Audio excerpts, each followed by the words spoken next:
and welcome. I've got my desk set up to show you a wonderful technique for making fabric coil pots, beautiful visual pots like this guy here, which is in those beautiful tones of green.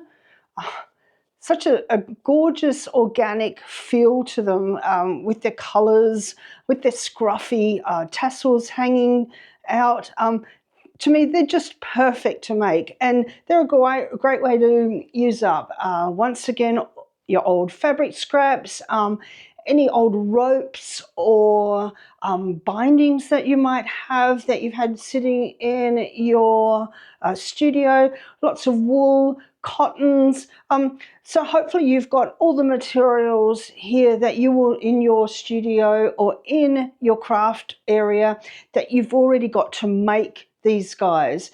The star of the show, of course, are the bindings. Now, if you haven't checked out my video on how I make my bindings, check out my channel. There's a whole video on how I make these really visually wonderful bindings that I will coil together today to make one of these really lovely pots. They're simple technique, similar to the stitch pot that we made a few months ago. That's another video in itself if you want to check that out. These guys tend to be built a lot quicker because the bindings themselves are quite thick. So of course the walls of your pot or your bowl that you're going to be making, depending on the shape you want to manipulate your bindings into, it will grow a lot quicker than your stitch pot, which is a plus in itself if you're finding that you just want a smaller project to make that doesn't take up too much time. Next up, I'll show you. I'll just give you a quick talk on how I choose my different types of colors and materials to make the bindings that go into my pots, and then we'll get started on actually sewing the bindings together to make one of these really wonderful pots. It's quite obvious I've gone with a pink color theme for my next pot, not a color choice that is something I use a lot, but once I started putting all of the different tones of pinks together, along with some bone, quite light bone pieces of material, I'm in love with this color palette, and I know that it'll look stunning once I start making the bindings and then of course sewing them all together. So how I choose my materials is really well, first up, I'll choose the color theme. My previous pot was a green, so I will look for any tones of green that are poppy, which means they're visually exciting to look at. The colors really sing, like these pieces here. So I've got some material that has got patterns on it. Some of it's quite a flat color, but the colors themselves, I want tones of really bright poppy, say this pink, to more muted lilac-y, purple almost colors that complement it. I want some dark solid red here as well that will sit nicely with the lighter and the mid-tones. So I will lay out, once I've got a heap of fabric, I will just rip them or cut them into strips, and I will lay them out as a color palette. And I'll look and say to myself, is there anything that's missing? Do I need more muted mid-tone colors to really make a splash with the darker colors, or do I want some more lighter tones that really sit against the vibrancy of those really dark red pieces? Of course, I could use just a variety of different reds, greens, blues all together if I wanted that type of color palette, but I'm deliberately choosing this pink red color palette for this pot. And then of course, once again, I've married it up to some wool. This is all of the fabric, all of the wool, and most of the embroidery thread that I use and the string is sourced from all my secondhand shops around here. The the material especially, they had a big sale on, it was just a $1 rack at my local secondhand shop, and they had some really beautiful old saris, you know, really visually colourful pieces that I knew would sit wonderfully in my pots. So I grabbed a few of those to reuse, repurpose into these pots. So as you can see, I don't buy material very, very rarely, unless I'm after something incredibly specific that I can't find in the secondhand shops. I will always go secondhand over new. The wool too, there's so much throwaway wool that I end up using. So I will colour tone the wool to the pinks of the fabric, and then of course with the embroidery thread I'll be looking for some lighter pinks to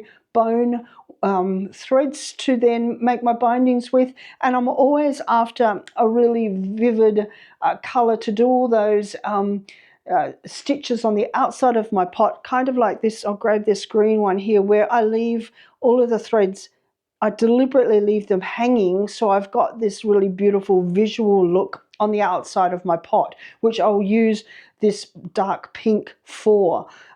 So that's how I pretty much choose the color theme for my pots. Sometimes I'll start sewing it all together and something really doesn't sit well with it, so I'll put it aside and use it for something else. But I generally, once I lay them out like this, I say I can see that it's all going to sit beautifully together once I start sewing. So that's all really pretty much how I choose my colours. The other things, such as my base material to start sewing all these little bits of coloured material over, is normally just a white cotton. This is just an old sheet. If once again, check my binding video to have a look at how I do that. So I'll either use a base that's just an old sheet that I ripped up, or I'll get a darker base, like a bigger piece of this red material, to add a little bit of a different color theme into the bindings themselves. But that's how pretty much I choose my colors. I'll pick a color theme and I'll start with the darkest tones that I can get, add some patterned pieces into it in that same color theme. I'll mute them down into some really lovely mid-tones and then really light tones to complement it, and I guess pull it all together. I've ended up making about 9 or 10 different bindings for this pot. I might have to sew a few more depending on how big my pot grows and how much more I want to enlarge it, or I might use less if I want to keep the pot or the bowl or whatever shape I'm making a little bit smaller.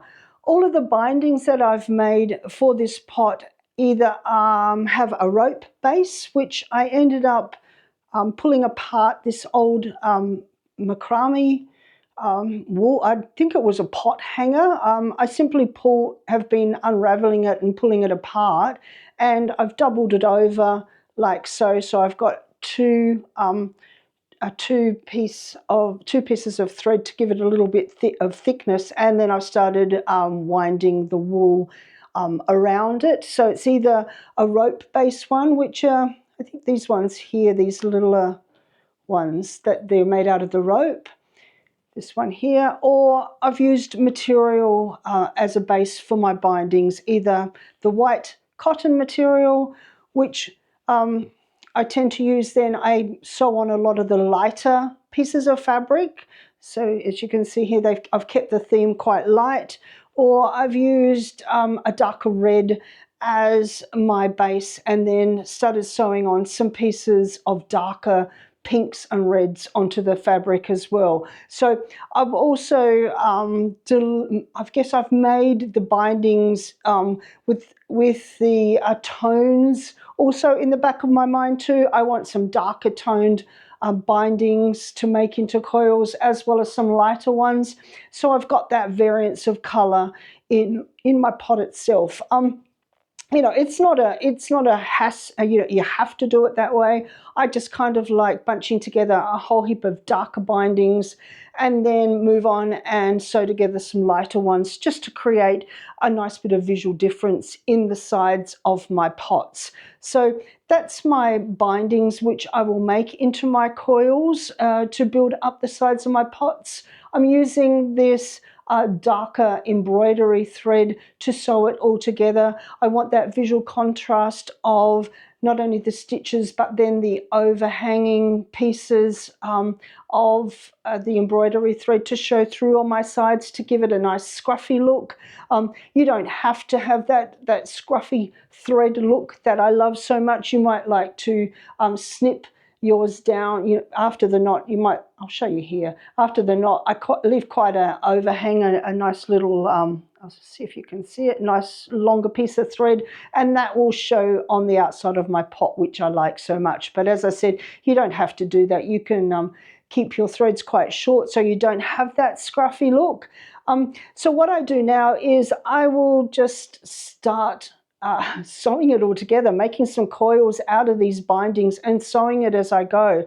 I tend to start with a darker base, the bottom of the base. I tend to start with the darker bindings and then maybe have a few lighter ones and then a few more darker ones. I'll alternate them. So I'm going to just going to move these to the side, and I'm going to start maybe with this guy here.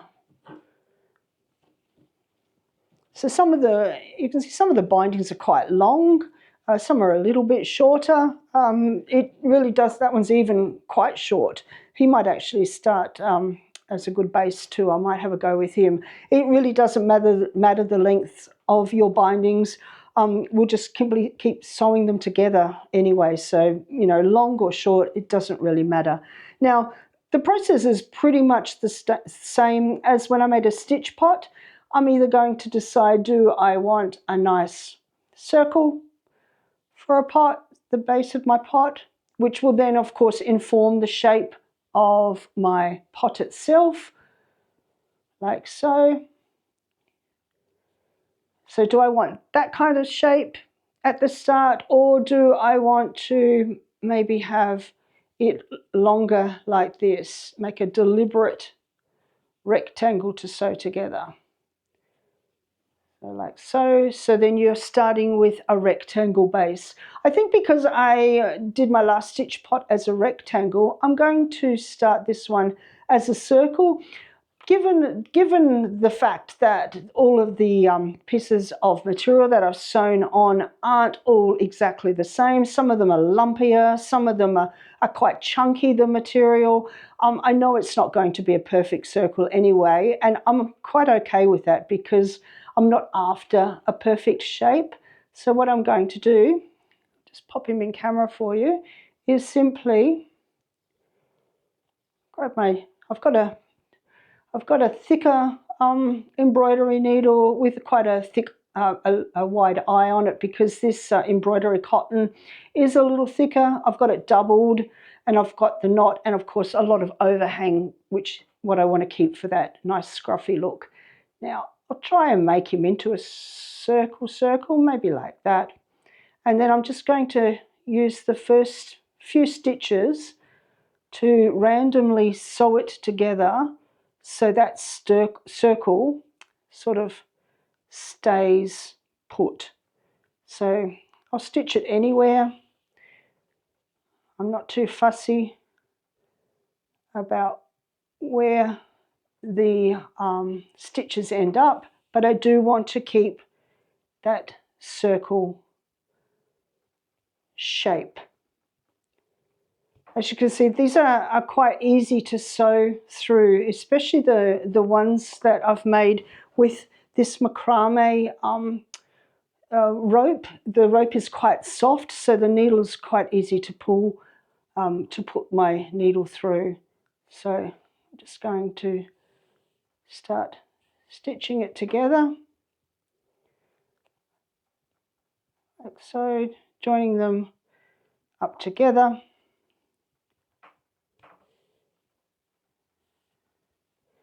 And as you can see, because I've joined the coils together, or the bindings together, they're quite solid with this little circle already. So that's my initial circle here. So it's quite a solid little circle. And what I will simply do then is grab my needle, and I will attach my needle through one side and join the other coil and pull it through. As I said, pretty much similar to our stitch pot if you made a few months ago, pretty much the same techniques. I'm going to deliberately keep this binding or this coil quite flush against each other. I want the base of my pot to sit as flat as I can, like so, and I will simply keep coiling it around until my base is big enough and sewing it all together. So through this one and then this one.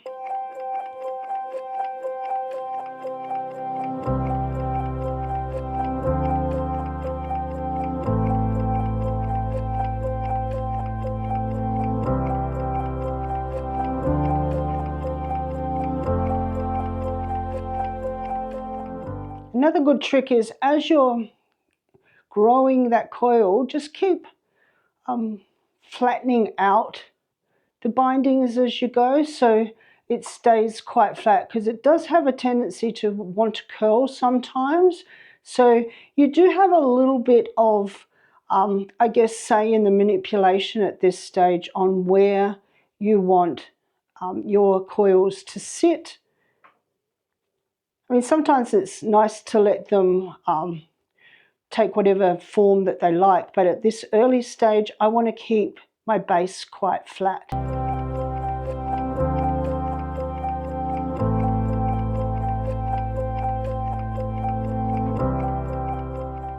Now I'm reaching, well, it's not really towards the end of the thread, but I've got to remember I want a lot of overhang. Once I've done my knot, I want to keep quite a nice tassel of embroidery thread showing, so I don't want to use up too much of the end of my thread, so I might snip him here. Just tie a knot, put him on the table, tie a couple of knots, and leave my thread showing. As I said, I want that tasseled, scruffy look. If they're too long, I'll trim them later, but for now I want to keep that nice thready look showing. So I'll just simply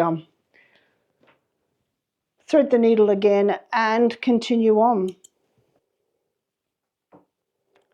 To continue on with a new piece of thread, I'll just move. This was where I cut off my last piece. I'll just continue along as before. So as you can see, my first binding has been sewn all together into this circle. I'm going to add another binding here, marrying up the colors. I like that darker red sitting next to the darker pink. So all I'm simply going to do is add a new binding to it like so. Just sew it on the side here.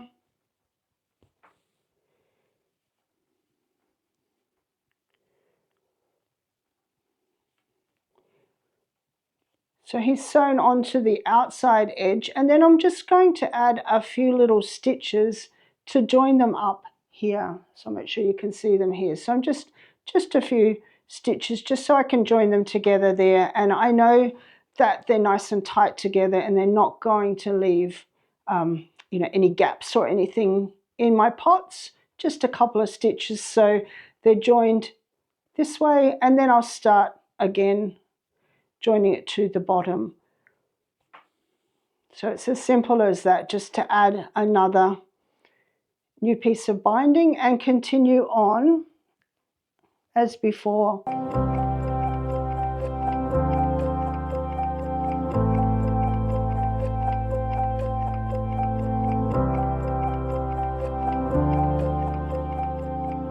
As you can see, my base has really grown. Eventually I'm going to have to make a determination on how big I actually want to have my base before I start I guess pulling the sides up a little bit to start to form then the sides of the bowl or the vessel that I'm going to be making.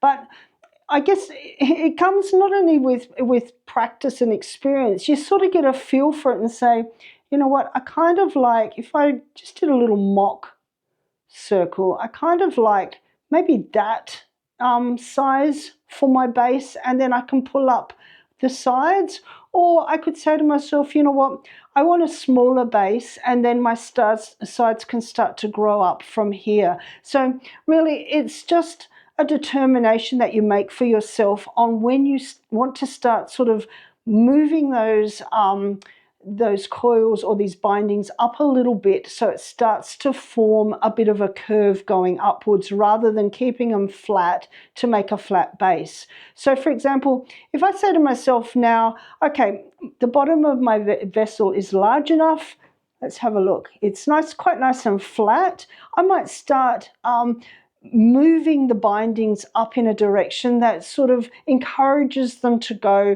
upwards now rather than flat. So all I simply do is, here's my binding here, I'll make sure I get it in camera, I sort of overhang it, rather than keeping it flat side by side on this coil that I've already stitched. I'm going to overhang it up just a little bit like so. So as you can see, I'm starting to build a wall. So that's it flat, and that's it with a wall starting to be built. And then I'll start stitching down this way, so then it encourages the coils to start moving upwards rather than sitting flat.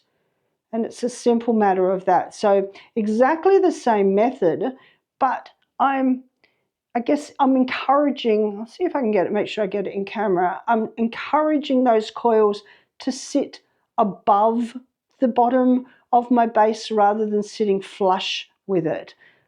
So that's how I can manipulate the coils to start moving in a different direction.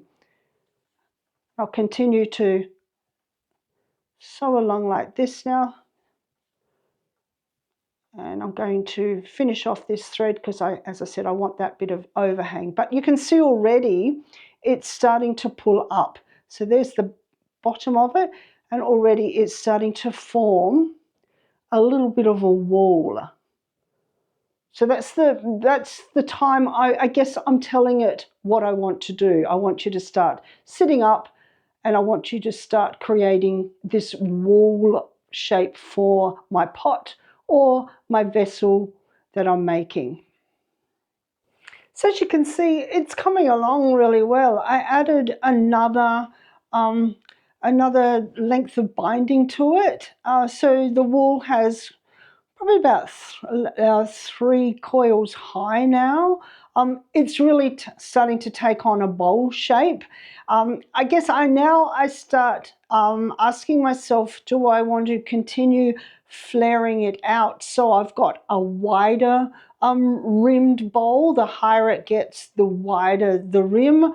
Or do I want to contain it so it stays a little smaller, and I can build it up into a direction of going back inwards again as well. These are sort of the decisions I make as I sew along. A lot of it also depends on how the vessel is forming. I like the sweetness of it as a small bowl too. I could finish it off here and just have it as a little trinket bowl, a bowl for jewellery or for needles or threads. They're actually so beautiful, and you can really see the beauty of the different stitches and colours and textures in the bindings themselves that make these little pots or bowls, whatever you'd like to call them, just so special. I'm going to continue to build the walls up. I'm sort of like, I'm overhanging it slightly still, so it's starting to, it's continuing to flare out a little bit. I don't want to get it too wide, just a personal preference at the moment. I love how this little base is peeking through in the middle, and I can see all of these wonderful colors and different types of fabric and some little bits of woolen stuff peeking through, which I really love. And I'm loving this ragtag feel on the outside of it already. So this is probably about an hour's work so far. As you can see, they're a lot quicker to make than, as I said, the other stitch pots that we made a few months ago. They're different, they're unique, and they have a beauty of their own, which I love. As much as I love the smaller stitch pots, these ones really grab my eye as well. I think visually they sit really well with me. They're really pleasing to look at. And of course, they're so beautifully tactile and soft. They're wonderful to hold as well.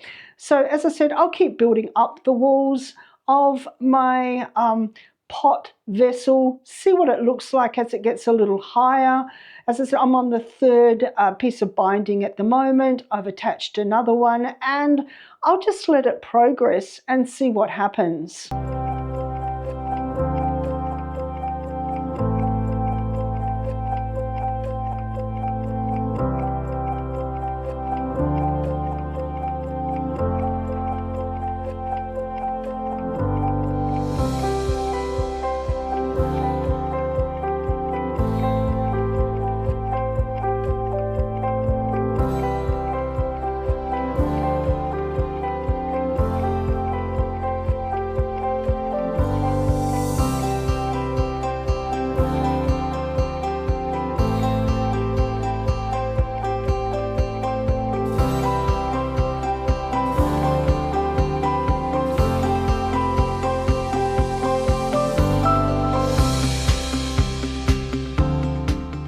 I ended up spending a couple of hours yesterday afternoon finishing off this smaller pot.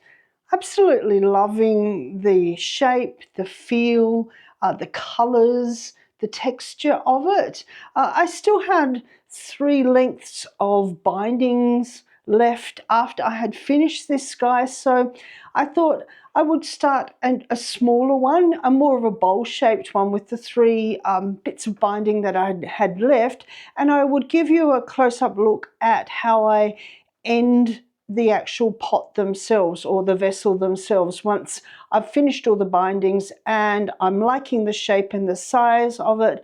I'll just simply add a few stitches to finish it off. So as you can see here, this is the end of the last piece of binding that I've got. I'm liking the shape of this one too. I ended up using the lighter coloured bindings for this one to make the coils. So it's a totally different colour to this one, which is to the other one, which is actually really nice as well. So I've got a nice little set. So all I'm going to do is I'm almost to the end. I'll make sure it's up in camera so you can get a good look. I'm doing my normal stitching. I'm gathering from the top, going down into the coil below and just adding a stitch from the top down to the one below, adding a stitch.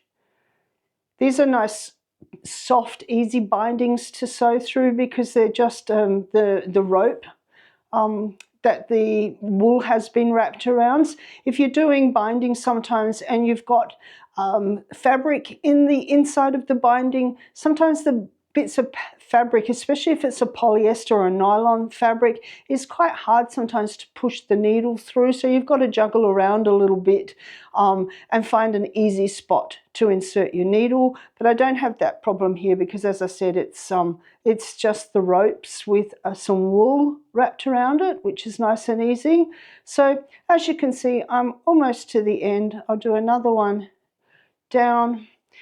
And I've got a little overhang here. I'll just make sure that you can see the overhang. It's a little overhang.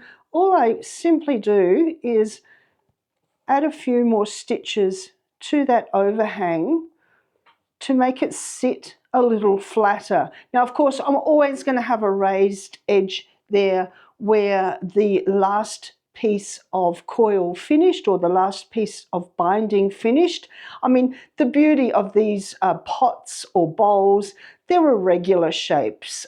They're not perfectly symmetrical, they're not perfectly finished at the top, so you know it sits flat or sits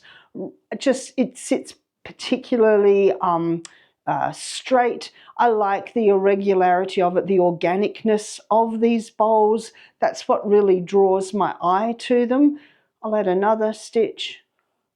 So as you can see, I'm just simply flattening down the edge and of course closing off that edge nice and tightly so it doesn't poke out or it doesn't start to unravel.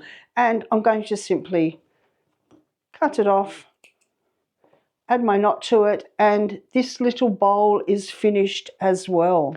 So there we go, our pots, bowls, vessels, whatever you like to call them actually, are finished. I hope you enjoy making them as much as I love making them. I'm always blown away with how different materials, different techniques react differently when I use them in different ways. And these pots are just simply, they're the result of a lot of beautiful things that I love. And I especially love them because the bindings that we have used to make the coils, to build the sides and the walls of the pots themselves, were made by ourselves too. So we used the materials that we had at hand, we used the materials that we responded to, and of course the pots have responded similarly. There's that feeling of connectedness to all the materials that I love, and how they sit together, how they talk to each other, the beautiful scruffy tassels that I love so much. It sort of pulls it all together, and I love these bowls. They sing. So I hope you enjoy making them just as much as I do. Be warned, they're quite addictive. They do take a little less time, as I said, than the stitch pots. So you can spend a lovely afternoon, a couple of hours making a pot, and then you'll probably be like me and think, oh, I've got a few coils left over. I might start something new today. So yeah, as I said, be warned, they're just lovely to make, and I spend quite a lot of time sitting sewing them together. So happy creating, everyone, and thanks very much for watching this video.